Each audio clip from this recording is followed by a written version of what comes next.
Greetings, mind crafters, and welcome to another exciting Minecraft conversation today. My name is Kimberly Quinn, and I'm thrilled to be your hostess with the mostest to have yet another discussion about how to become the boss of your brain. So, what I'd like to talk about today is really, not just professionally. I guess today will be more professionally, but talking about really monitoring where our energy is going because professionally speaking, we spend so much time attempting to be better at what we're bad at or even good at what we're average at when it would be so much better if we sort of poured our energy into becoming great at what we're already good at. And I think some of you know that I joined a mastermind group, and one of the best decisions I've made in my adult life, I'll tell you that. Mostly because they're just really cool, authentic people. And also they're brilliant and they just have, tremendous insight on life. Not just, I mean, there's a reason people are, many people are financially successful is because they also just have a good, sort of blueprint for living. And that's definitely true with this group. I mean, they're so super authentic and have their eye on the prize as far as what is essential, and that's really what I want to talk about. And they're also big fans of Greg McKeown's book Essentialism: The Disciplined Pursuit of Less. And I'll tell you that ever since I bought it, I keep dipping into it and dipping into it because it's really that good. So we're talking about professionally. We often, again, we're trying to get better at things we're not good at, which we're strictly professionally in this conversation, because we're not talking about two partners and one doesn't listen that well, and he or she or they are trying to become a better listener. That's a really good thing. We're talking here about spreading ourselves too thin, which can be easy to do when opportunities arise that are also good opportunities. No matter how you cut it up, though, there's only 100% of our energy we can put into any one task in any day. I mean, it's just how it is. And there's only, so the 100% of our energy, so we splinter that off. Even if these opportunities are considered good, basically we're going to half-ass it. So we are way better off. And Will Smith has said this. He's talked about his plan A. That you don't want to have a plan B because plan B takes away from plan A. And we're saying in general here. Obviously, there's circumstances with you know if you're trying to find a place to live and rent, and plan B is a good thing. But we're not talking about that.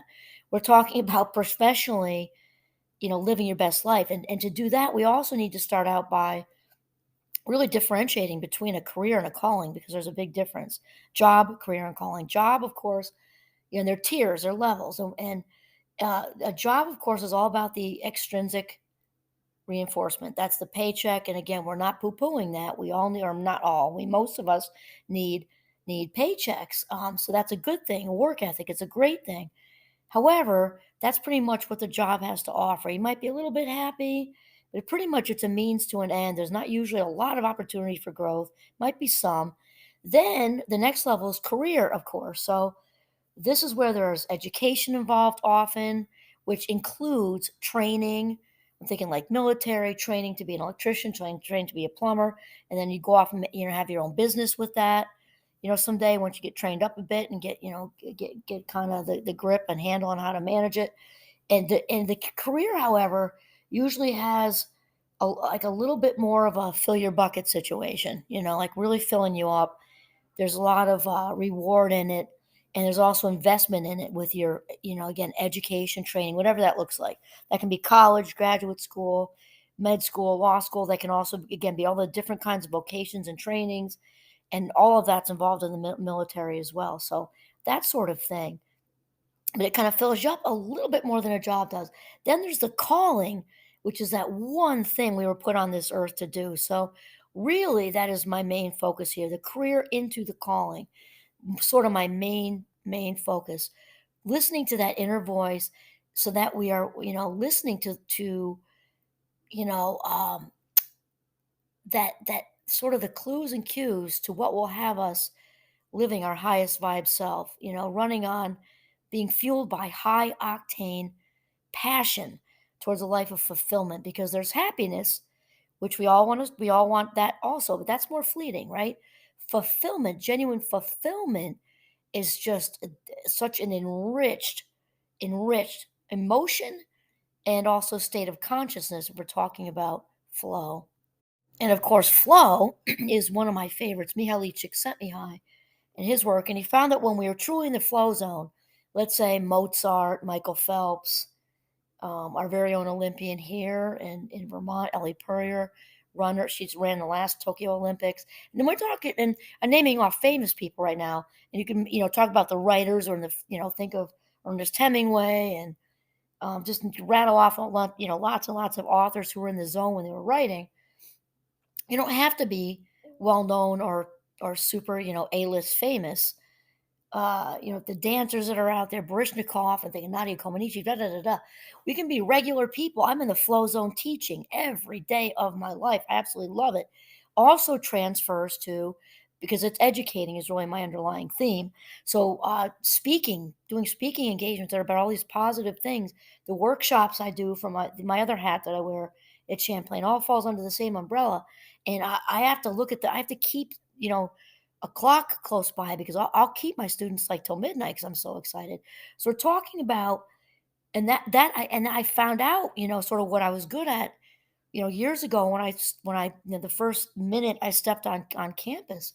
So when you find out what you're good at, it doesn't make a lot of sense, energetically speaking, to continue to try to get better at what you're bad at or average at. So again, I'm not talking about becoming a better listener with your partner. That's a whole nother conversation.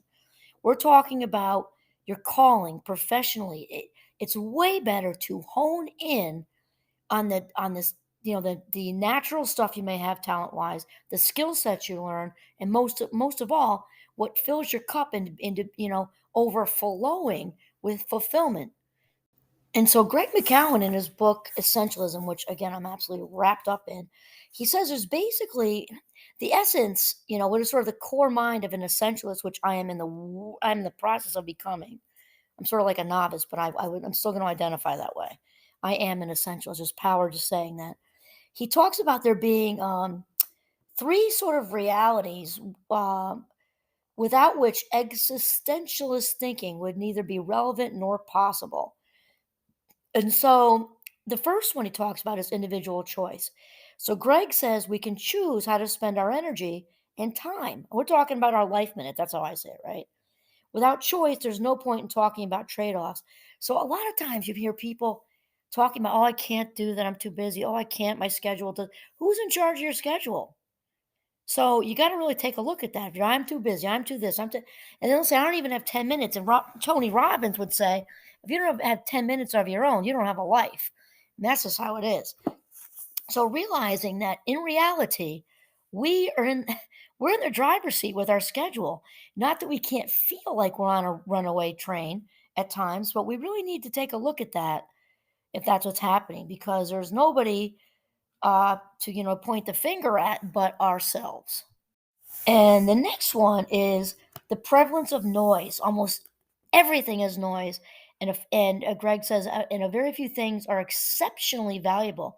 This is the justification for taking time to figure out what is most important, because some things are so much more important. The effort in finding those things is worth it.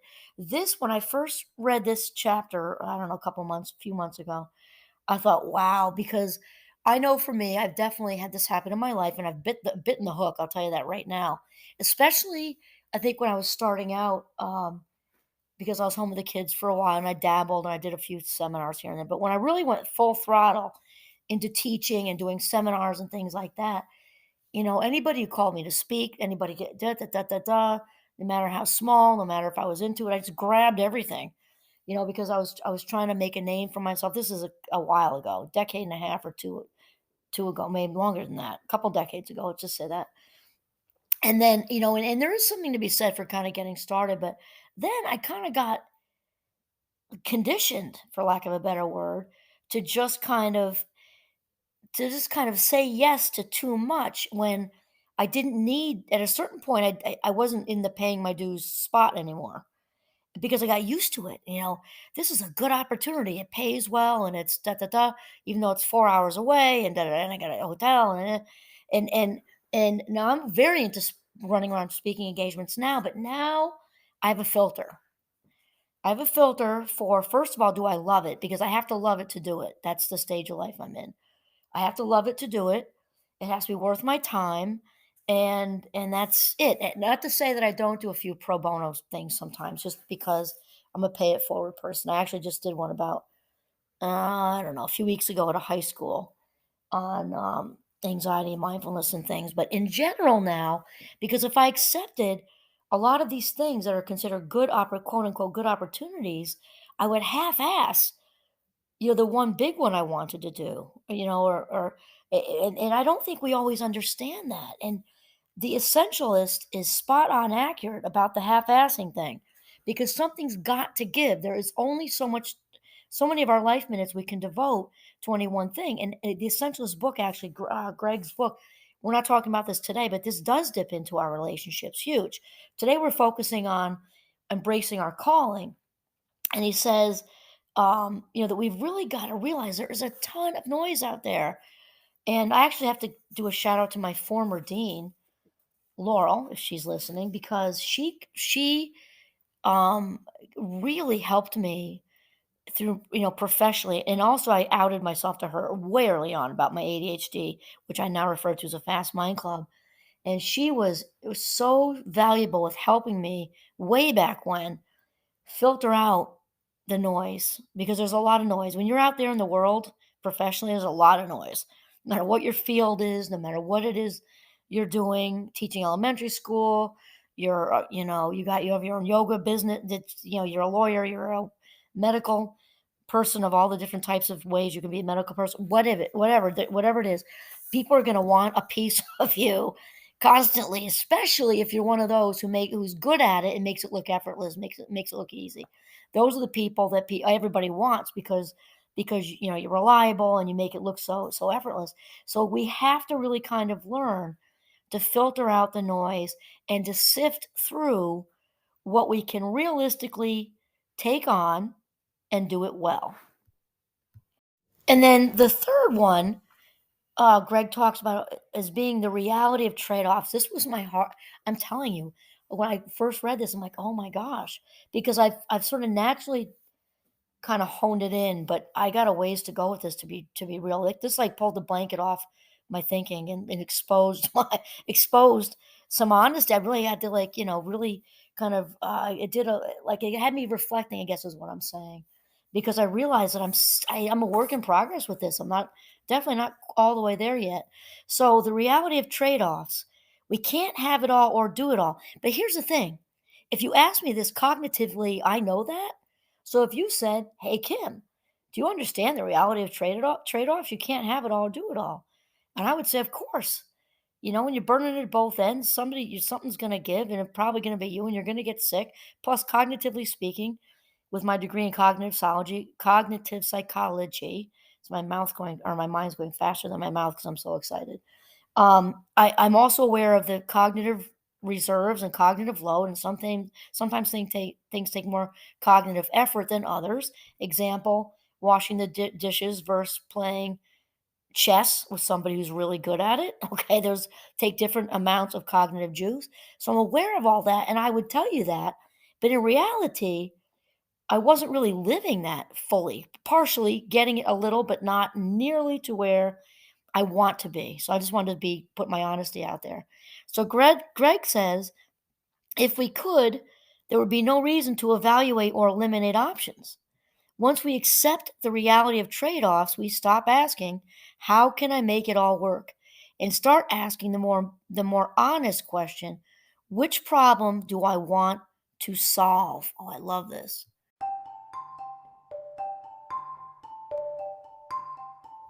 Just to wind it up here, Greg says only when we understand remember these three realities, let's just repeat them.